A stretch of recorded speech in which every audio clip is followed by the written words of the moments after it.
Good afternoon, everyone. It's really great to have you on the panel this afternoon to talk about this important issue about decarbonising the accommodation sector. I'm not going to introduce you all individually. There's your biographies and so on are on the website. People can see them there. I'd like to start, if I may, with you, H.C. Vinayaka. You are part of the ITC group in India, and I know that you've done a great deal to retrofit your hotels to decarbonise them. Do you want to just tell us a little bit about what you've done and why you've done it? Well, this journey we started a couple of years back, almost 10 to 15 years back, with how we can become more sustainable. So we are in the process of, you are in the luxury business. Sustainability is way forward because we belong to a company, ITC, which believes in the triple bottom line, where economic, environmental, as well as the social aspects.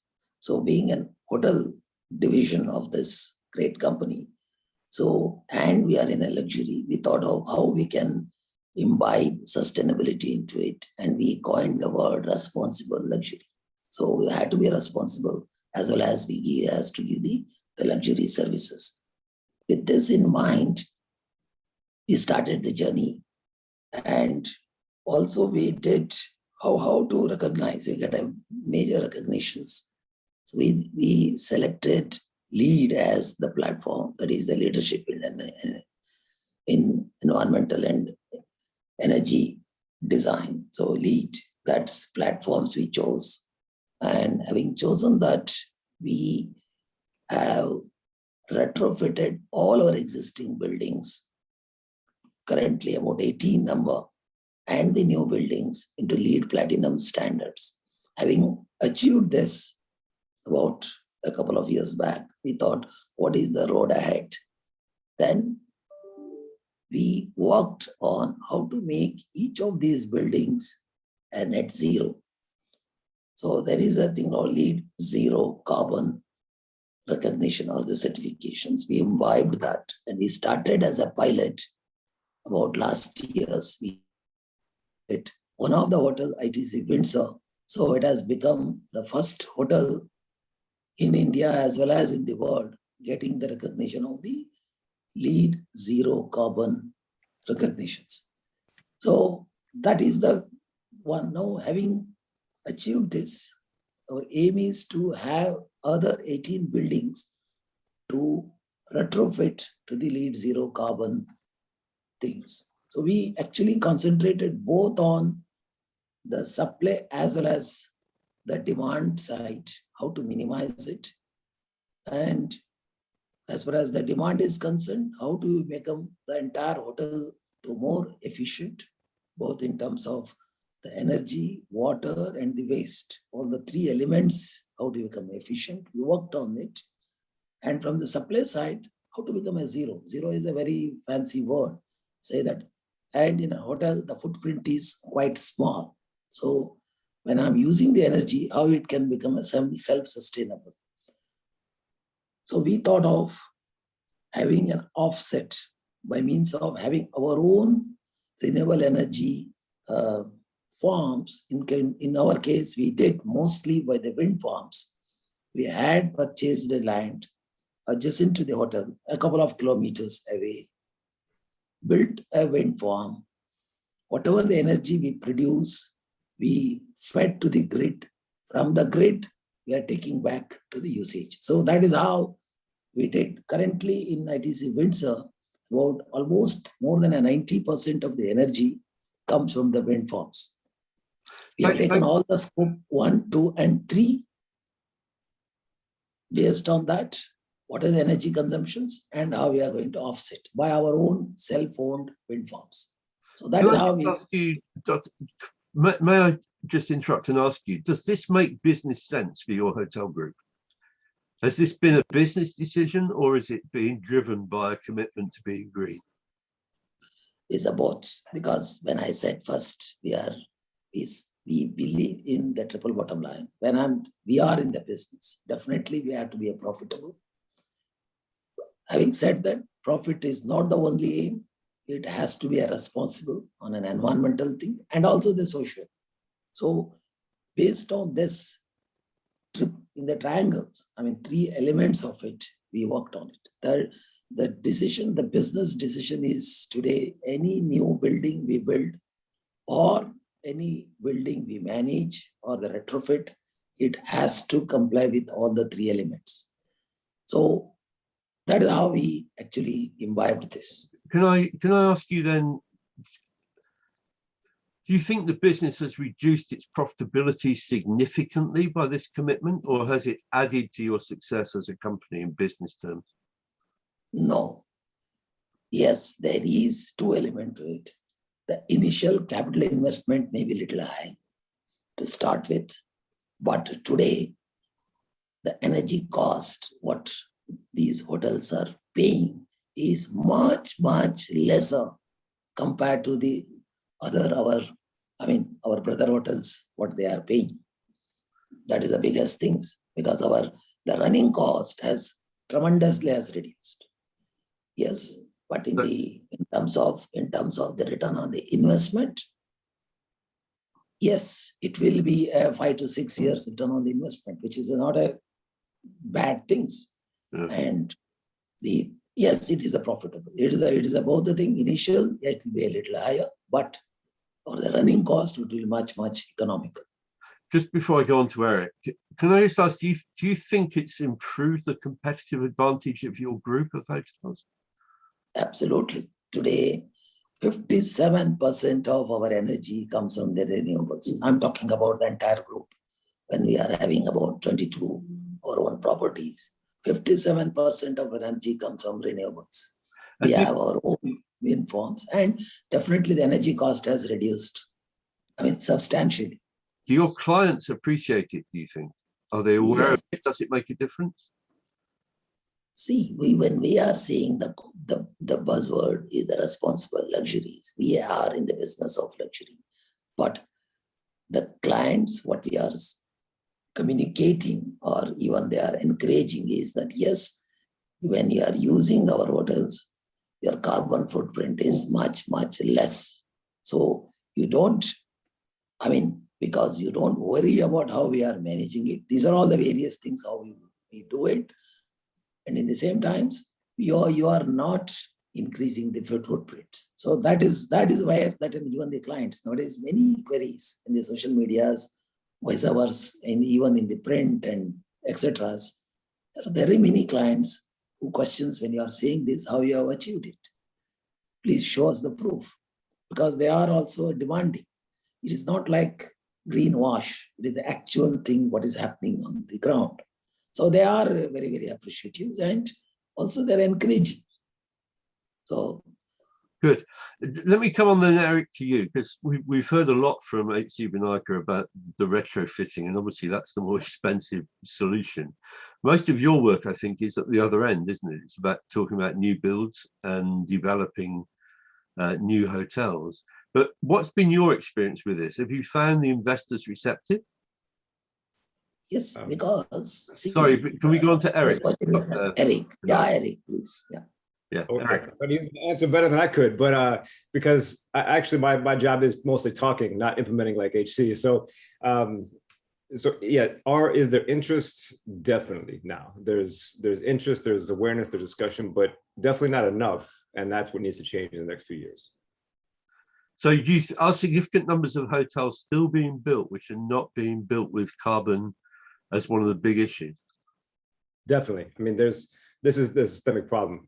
So to break it down, basically, if you operate a hotel you don't own, and then you might own the hotel. If you operate the hotel that you don't own, and you are fighting among other operators to be the operator of that hotel, then most likely you're going to have to call HC later and say, hey, I need to know how to retrofit this building, right? Because the decision is too late at that point. If you're an operator who gets to influence the owner because the owner says, look, I want to own your brand of a hotel. So for example, I operate the Herald hotels, right? And an owner comes to me and says, hey, I would love to do a Herald hotel. Then I need to say to them, would you want to make the greenest Herald hotel in the world? Would you be interested? And see if they say yes and have that plan. right? You have to and that's not the technical services engineer. That's the person in charge of development who needs to have that in their pocket and offer it every time. You can own the most green, carbon neutral, zero Herald hotel in the world. Are you game? And keep having those conversations. Now, then you get into the owner, which is the bigger piece, right? Are they interested? Are they ready? This is where we need to come out of the systemic issues of it. So the owner, in order to change, the owner needs to have a different mindset, which is basically to start, the owner needs to ask every single person and entity involved in the project, have you done anything green before? What's new since anything you've done before? The architect, the MEP, the interior designer, they need to hire engineering, technical services, modeling. They need to ask that question and look at it. Then you need to go to the bank and others and find out where there's financing mechanisms for it, right? You need to build it. And then finally, the question that needs to come is, what's going to happen in the next few years and what are the solutions that needs to come? Electrify the building, the high efficiency equipment.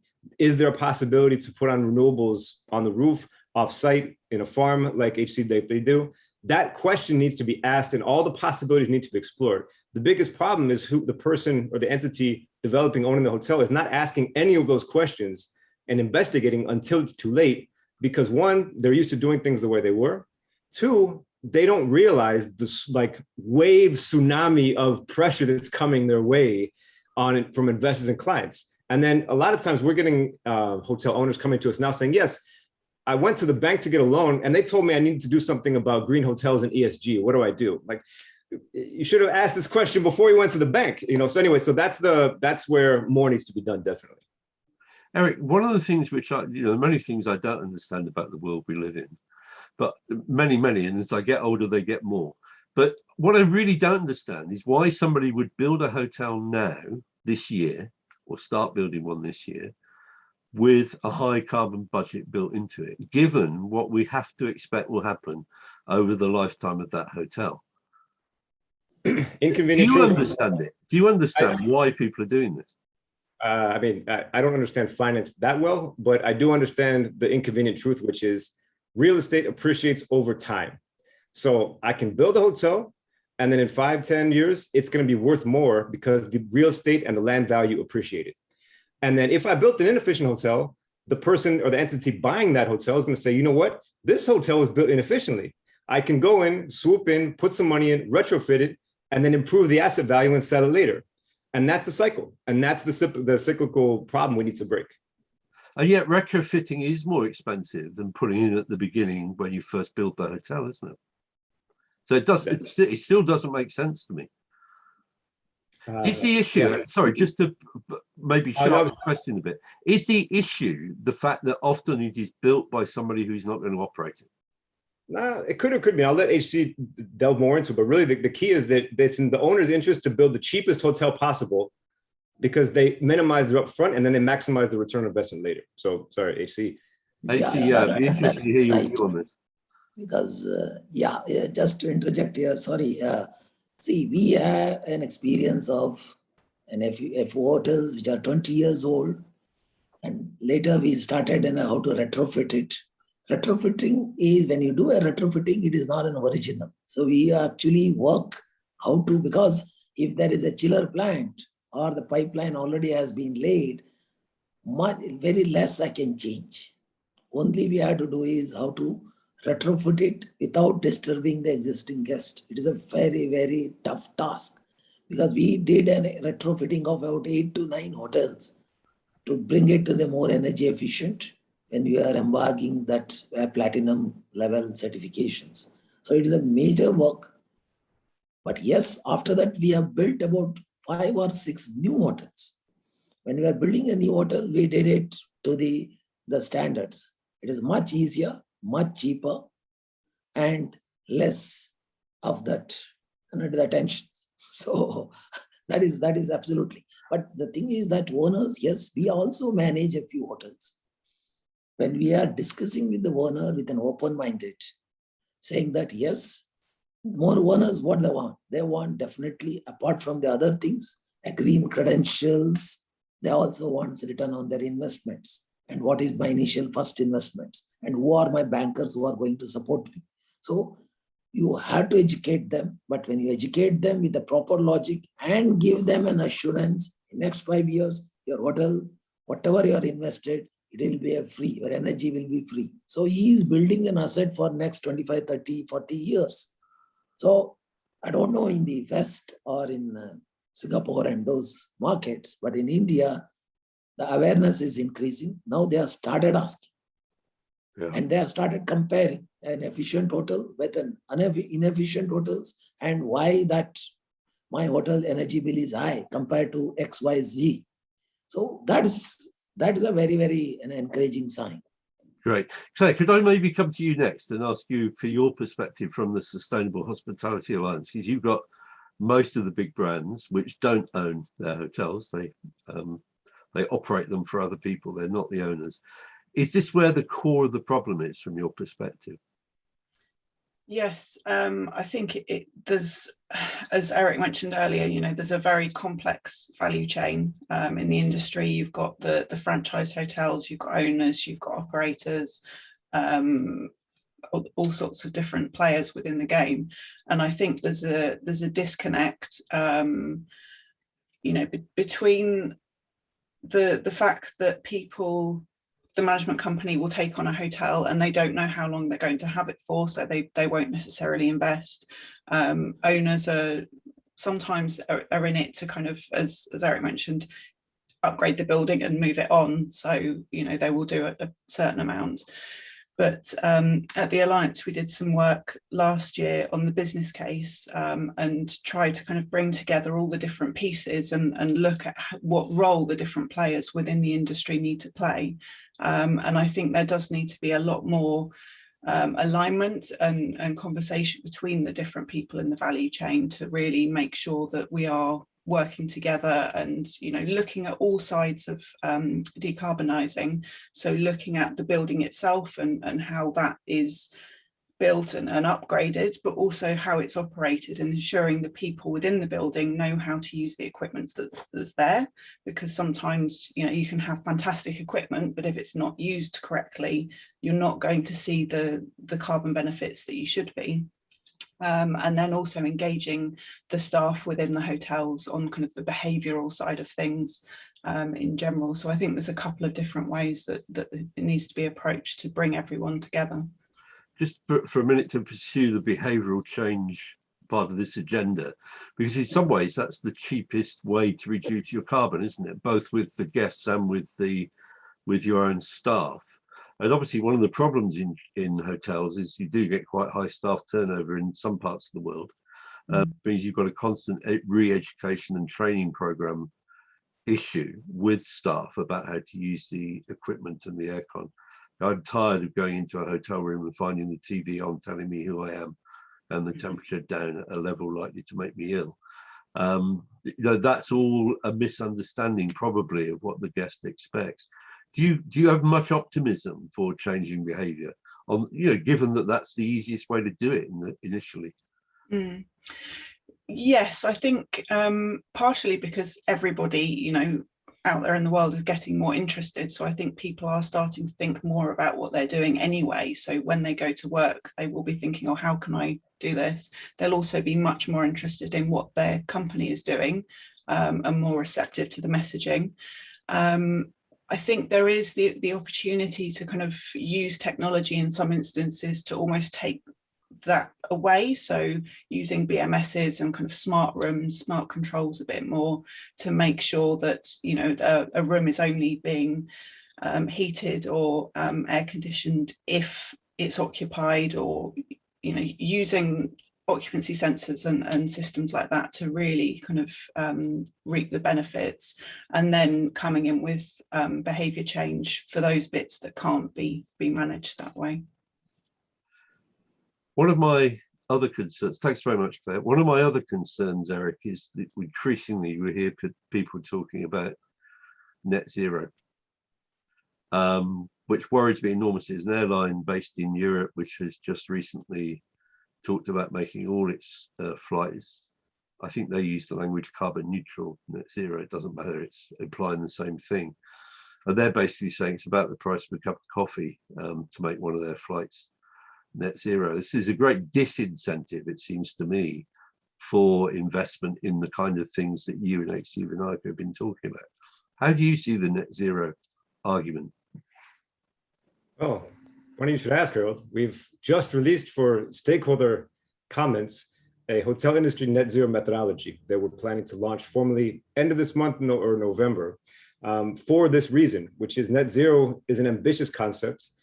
However, it needs more specific guidance and methodology of how you actually credibly take a pathway to net zero, because it's not just about the building, it's about everything that goes in and outside of the building, and the building itself, not just operating it. But I think for what the first discussion we need to have about net zero around travel, somebody needs to have the infographic, and I'm waiting. Whoever's got it, I'll promote it, which is we need this cool infographic which has 2 pie circles. Here is the piece of the pie for a travel to a destination and your travel footprint, which is travel, your accommodation, your activities, your F&B. Then we need that like subsection second pie that says, here is your footprint at the destination, so that everybody can clearly see that, yes, we know the big pieces the air travel for most of travel for carbon. But once you take that out, let's focus and see where we need to attend our efforts in the destination. So somebody please create that infographic and we got your back. But second is, then we separate out what is the airline versus the hotel, because now we're in a completely different story, because airlines are in a tougher boat with the way they can go to net zero. For hotels, net zero right now is a very important discussion, because the whole carbon reduction decarbonization strategy to begin with, it was reduce what you can, offset what you can't. And so your first and foremost responsibility is to reduce your energy consumption. Net zero's tenet says, okay, you understood that. Now we're coming with part 2, which is 100% of your electricity needs to be generated or purchased from renewable sources. If you can do what HC is doing and what India is able to do with a lot of hotels, you go out that route. If you cannot, then you buy via utility or market mechanisms a renewable energy certificate or a tariff. That's not a carbon offset. And that is what the hotel industry can actually do to contribute to the transversal cross-cutting, most important linchpin of decarbonization, which is the electric power grid has to go 100% renewable. So then from there, that's the intro to it. And let's focus on that. And then comes the other pieces, which are about what are the other things? How do you offset? How much should you offset? What is a fair amount? Who offsets what? And what other parts of the value chain need to be addressed for true net zero in the hotel industry? Eric, I accept all of that. Obviously, you're a considerable expert on it. I wouldn't dare to argue with you. But the bit that worries me is what percentage you can credibly use offsets to deliver of your net zero claim. Because it seems to me, if you're claiming that 50% of your net zero achievement is by buying carbon offsets in some remote jungle area of the Amazon where the trees may or may not exist, that's a real get out of jail free card, isn't it? And that's my anxiety. There are so many really poor quality offsets out there, which are well certificated by people who should know better, including some of the major NGOs. And it just seems to me that's the real weakness in the net zero position. The way you've described it is brilliant, but is that the way it's going to be enforced? So I think the other issue we have to grapple with is that carbon offsetting schemes are going to go on involuntary mechanisms no matter what we do. There's so many out there, and it's going to proliferate. We're trying to provide some guidance to that. So the first is what I just said: focus on renewable electricity, and then the offsetting. Second, what is an acceptable amount of offsetting? Well, in the global decarbonization pathway, the SDA, they basically charted the path for commercial buildings that pretty much accepted that there is a little bit of the non-electric fossil fuel-based heat that's just going to happen over the next 2 decades. And so that's an amount that perhaps if you get under that amount, you can offset. And that's one of the things we're looking at. What is the figure on that, Eric, just for everybody's information who's watching this? Well, what we love about decarbonization forecasts, they're always changing. So there's one that's coming out, and it's not mine, but there's one that's coming out, but the prior one was 1.3 kilograms per square meter by 2050. Back that out from 2010, and you've got your trajectory. So that was the amount that ultimately, year by year, the commercial building sector is set to reduce. So that was what the figure is. So a logical step would say, that's a baseline. So you shouldn't be able to offset more than that. to make a credible claim. Anyway, that's how we're going, but we're still in the beginning. Eric, is it possible to give me a percentage on that so it's easier to understand? What kind of percentage would 1.3 kilograms per square meter be? Well, I mean, by then, by 2050, that would be 99, something percent. But if you probably got the numbers there. What percentage, once you take out your electricity, what are you at for your fuels? Yeah, that's I think most of the corporates, both hotels and otherwise other corporates, they fix the target as 2050 as to achieve this, but 2050 is too long. It's too far away, isn't it? Claire, we're coming towards the end of this. I mean, you have an overview of what all the major hotel groups are doing. Am I right to be worried about this net zero get out of jail free card that I'm worrying about? I think broadly, yes, it's right to have some concern. However, I think the majority of particularly the big brands will have so many people focusing on what they're putting out and questioning what they're putting out, that they are very keen to make sure that they are doing it right. And then you've obviously got the likes of ITC, who are very keen to do this right anyway. But I think there is an aim, at least, to try and decarbonise as much as possible before sort of starting to look into offsets. IHG put out a report this year about net zero in existing buildings, and they focused very much in the pathway on that, on first looking, controlling and monitoring, looking at technical solutions, passive solutions, and found that actually 75 to 80% can be done by actual decarbonisation within the building itself, and then you can look at renewable energy either on site or off site. So it is possible to get most of the way there without doing anything else, but Claire, I think yes, because I'm very aware that the chief engineers in these hotels are being monitored to see how well they're doing by their employers. And quite right too, that it's in their KPIs. When do you think we're going to see that kind of information become publicly available so that consumers can make more informed choices about where they stay?